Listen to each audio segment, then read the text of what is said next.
What's up, guys? Welcome to Daily Dose of Reddit. This is your host, Zach, and today's subreddit is r/TalesFromTheLaw. Alright, this story's called Play Stupid Games, Win Stupid Prizes. I just ate peanut butter. The folks from r/malicious compliance thought this would fit here. Years ago, my wife had a one-person landlord-tenant law practice here in the US. It was basically a one-person show, so if my wife had to go to court, the office was empty. Not usually a big deal, as this was the type of practice that was mostly done by cell phone and laptop. Technically, it was a two-person partnership law practice, but my participation was limited to reviewing contracts and going to court once in a while if she had two cases at the same time. So there was one tenant client who had a dispute with her deposit and damages. Long story short, not only would her landlord not give the deposit back, but claimed there were extra damages. Our case was weak, as our client didn't have proof that the damages in the apartment were pre-existing or caused by external forces. A window was allegedly cracked by a tree branch from the outside. Now, in my state, if the landlord does not provide a detailed list of the damages or the deposit within 30 days, automatically the landlord has statutorily failed his or her role and now owes double the deposit. Guess who didn't comply with the statute? The now double deposit amount exceeded what the landlord was demanding, so we were willing to settle for the difference. Nope, mediation fails and we go to the judge. Now, before I continue, this landlord was an arrogant son of a boardwalk who did not know the law. He was a computer engineer who thought his didn't smell, and the rental was just a second investment property.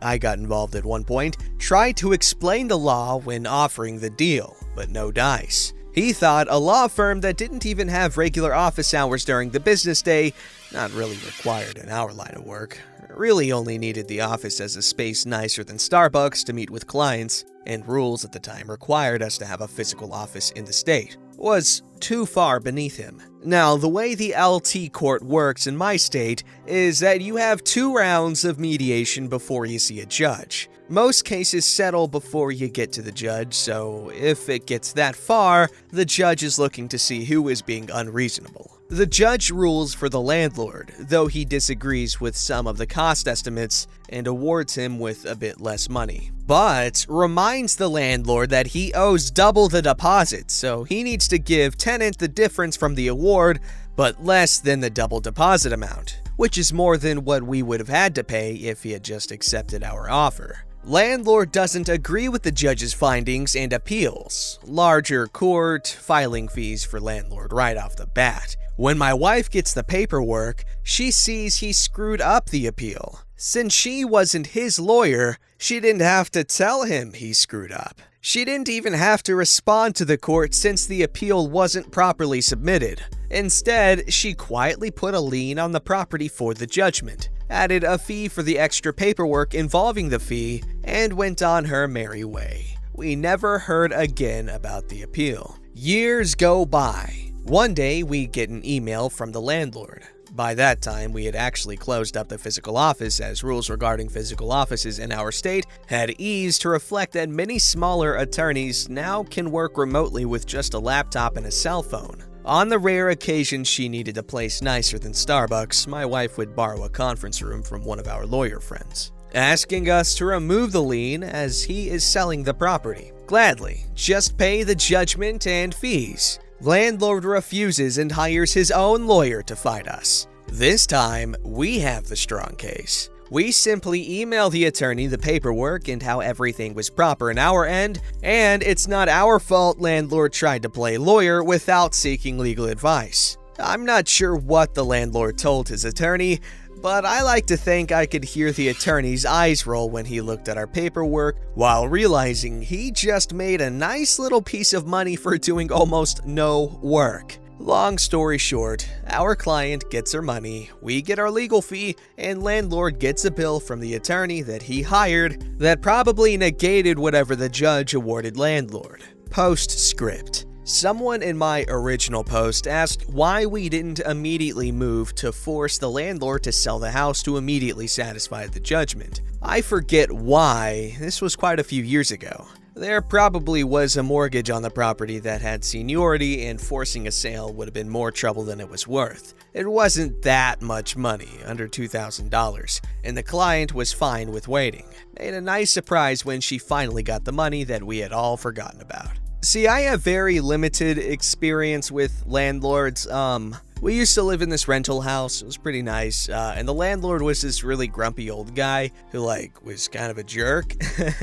I'm curious, do y'all have any landlord stories where they were either really great or really poopy, like this guy, who seemed like kind of a dummy head jerk person? Alright, this story's called The Theater of Eviction. How I spent 20 minutes convincing a choosing beggar that laws are real. I'm a clerk on a Brazilian court, and I swear to God, everyone is crazy here. A citizen walks to the counter. He's an angry-looking male in his late 30s. I want to know if this eviction warrant is real. He has a very official court document in his hands. His fingers are bleeding and staining the paper, by the way. I think he punched someone on the way here. Yes, it is. And do they have the right to do that? Well, if the judge signed a freaking eviction warrant, then yes. But as the man is nervous and I hate to send people away just to have them come back later and annoy me again, I take a look at his lawsuit so I can explain how everything happened. It's a digital file, so it's easy to take a general look and understand the situation. After browsing through his case, I assure him that the homeowner has every right to do it. He then starts his personal drama. The owner has been threatening me via WhatsApp. That's why I'm not sure if this eviction is real. I can do nothing about that, sir. But it is. They are evicting us right now, but I decided to come here because I thought it was fishy. No one asked to listen to our side. Then this apparitor suddenly shows up. Yes, and it's real. The lawyer did that before. He said he would kick us out, but my mother-in-law put up a fight and made him leave. Can he really do this? She's an old woman. If you're not paying the rent, then yes. We only didn't pay the rent because we didn't know who to pay after the guy died, but we've been paying the property taxes. He doesn't pay them. Well, then you can sue him over that, and maybe get a discount on your debt regarding the rent. So I can't solve it here, now? Why do they always think that a few minutes talking to a mere court clerk will solve all their legal problems? No, you need to get a lawyer and documents proving that you paid those. A lot of people went to the house and claimed to be the owner. Who should I pay? That's why I didn't pay. You should pay to the one you signed the contract with. So I don't live in the house. I came here to see it for my ex-mother-in-law. My daughter lives there. The court apparator, I don't know how to pronounce things as a character, says she'll call the CPS on my kid. My kid is not unattended. She has everything. She has clothes. She's not starving. We're getting a new house right now. I just need more time. This is all too sudden. Oh, so his kid has everything. Except, apparently, a roof. When he says this is sudden, I explain to him that his ex-mother-in-law hasn't paid rent since early 2017, and that they were notified about the eviction many times before, over a year ago. The eviction, per se, only took this long because the plaintiff is also being sued by a third party who claims he does not own this property. Still, the tenants had to figure out who to pay instead of never paying since they moved. There's a special procedure for that. They could just send the money to a court account monthly until the real owner was established. The apparator isn't being impartial. She only listens to the owner's lawyer. She denies everything we say. She won't consider our side. Is that right? Can she do that? Why is she with him? I think it's very strange that they arrived together. Your side is that you haven't paid your rent since March 2017, dear. What else is there to hear? She's only following the judge's orders. They arrived together because the owner, or his legal representative, needs to be there with the apparator. You had the opportunity to explain your side back in 2017 when you got the subpoena. So she's actually from this court? No, she's a hired actor to antagonize and scare you. Yes. But, say, the apparitor is rushing us to move. This is too little time to get a new house. Those things take time, you know. We're doing all we can, but she doesn't have compassion. You know how moving houses is. I'm only asking her to be calm, and she's threatening to call CPS to take my daughter. We didn't know he would be evicted this soon. You were notified of voluntary vacancy, right? You knew you had 10 business days. Yeah, but it isn't enough to get a new house. But you've known for over a year that you're about to be evicted, damn it! He then babbled some more about the apparitor calling the CPS on his kid. She'd only call the CPS to make sure your daughter is okay, sir. And she can't wait that long because she has plenty of other warrants to execute. Now that he was finally convinced that the eviction was real, he became the most annoying choosing beggar I have ever dealt with. But the owner only rented one moving truck. We have a lot of stuff. I've been asking him to get 2 more trucks, but he won't. It's my right to ask that, isn't it? The alleged owner was honestly too kind. His responsibility over the eviction is providing the means to empty the house, aka people to carry stuff. It's not up to him to move all the tenants' crap to their new address. No, the owner only needs to provide the means to take your belongings out of his house. He just cannot believe that after living in a house for free for over 2 years, he won't even get all his stuff moved for free. This part about him not getting 2 more moving trucks is repeated for a ridiculously long amount of time, until I sent him off advising that he should probably rent the other trucks he needs and leave the complaining, but at least not at me. I truly love how in my job, sometimes nothing out of the ordinary happens for weeks. Then, in a minute, I'm in a madhouse. Who else wants like a carnival-themed horror game that's genuinely scary? I'm not scared of clowns, but make me scared of clowns. I'm sorry, that was very irrelevant, but like, that sounds cool. This story, this story is a good story. Must be a pretty entertaining job to have at times, like they said. Seriously though, imagine like a AAA carnival-themed horror game. Just like genuinely scary. Alright, this story's called A Public Hospital is Spending Thousands to Sue a Couple for Moral Damages. I'm a clerk in Brazil, and I'm constantly screaming, "What the frick?" at my computer screen. This is one of those times. So the first thing you need to know is that suing someone here is not like in the US. The plaintiff pays for everything until the other party is proven guilty. And if they don't have a house, a car, or a penny to their name, they'll just walk away unharmed, except for their credit score. To be honest, unless you're a bank or a big business, it's not worth suing people. The system is super lenient with the deadbeats or civil offenders. To grant universal access to the justice system, if you're really poor, literally living on minimum wage, you can be exempted of court costs. Of course, a lot of people who can afford it ask for exemption, even some businesses. This hospital is public, but administrated by a non-profit third party. They are in huge debt. Their complaint was 151 pages long, full of screenshots and such. They accuse a couple of reaching thousands of people through social media, offering the honor, image, reputation, and history of the institution, causing immeasurable damage to the staff. What happened? A couple complained on Facebook and YouTube about how the woman was treated during childbirth, because her labor took 21 hours. At first, the doctors tried to induce a natural childbirth, and it took the doctors over half a day to finally decide for the C-section. This is standard procedure in the public health system.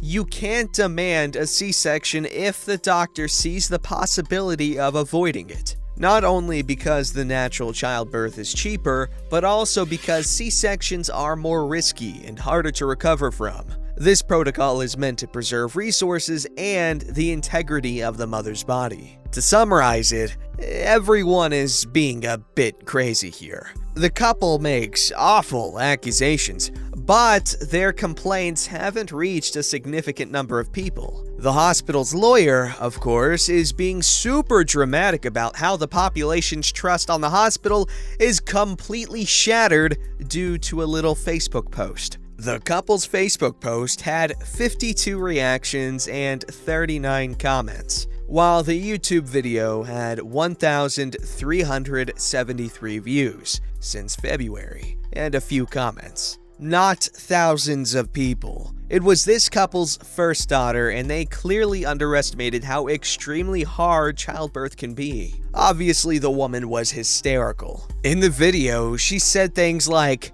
"I suffered obstetric violence. The doctors are killing our children. The hospital directors cover it all up.